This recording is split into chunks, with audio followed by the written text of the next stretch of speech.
लेकिन आप ये जो मैसेज डाल रहे हो ना कि बीजेपी की कार्यकाल में ना तो जवान सेफ है ना ये है। सर मेरी पोस्टिंग 2006 में J&K में थी, कुपवाड़ा में।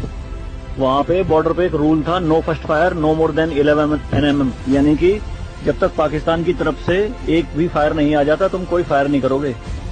नो मोर देन 11 mm मतलब वो हमारे ऊपर RPG चलाएं, मोटरार चलाएं, कुछ भी चलाएं, हम 11 mm से ऊपर का राउंड नहीं चला सकते थे वहाँ पे।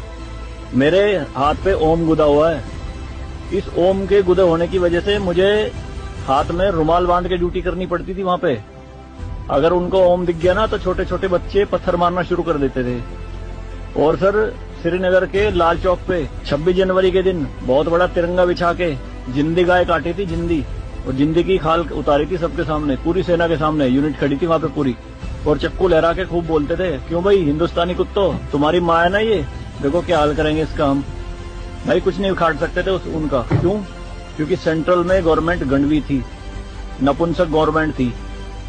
हमारे सर पे चौकी बना ली थी उन्होंने, जो LAC है ना, LOC, उस पे बिल्कुल वहीं 50 मीटर के दायरे में। और रात में बड़े बड़े स्पीकर पे माइक पे बोलते थे पाकिस्तानी रेंजर्स, अरे अपनी बहनों के एक रात के लिए हमें दे दो, क्या हुआ हिंदुस्तानी नपुंसको, चलाओ गोली। कुछ नहीं कर सकते थे उनका। 2014 में जब गवर्नमेंट चेंज हुई तो सेना अध्यक्ष बिपिन रावत साहब जब उनसे मिले तो उन्होंने बताया कि बॉर्डर के हालात खराब है सर, छूट नहीं है जवानों को कुछ भी। तो PM मोदी ने कहा था कि छूट मेरी तरफ से पूरी है, मैं नहीं जाऊंगा वहां लड़ने, तुम जाओगे।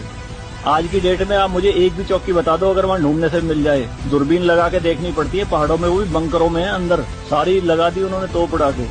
शांति काल में आप 155 mm की बोफोर्स टाइप की तोप नहीं चला सकते, यूएनओ का रूल है। लेकिन 2014 में ये बोफोर्स भी चली J&K में पाकिस्तान की तरफ चौकी उड़ाने के लिए। तो सर ये मत कहिए कि बीजेपी के कार्यकाल में जवान मर रहे हैं, ये हो रहा है। सर सेना के जो हाथ खुले हैं ना वो बीजेपी के कार्यकाल में खुले हैं। मैं इसका जीता जागता प्रत्यक्ष आपके सामने बैठा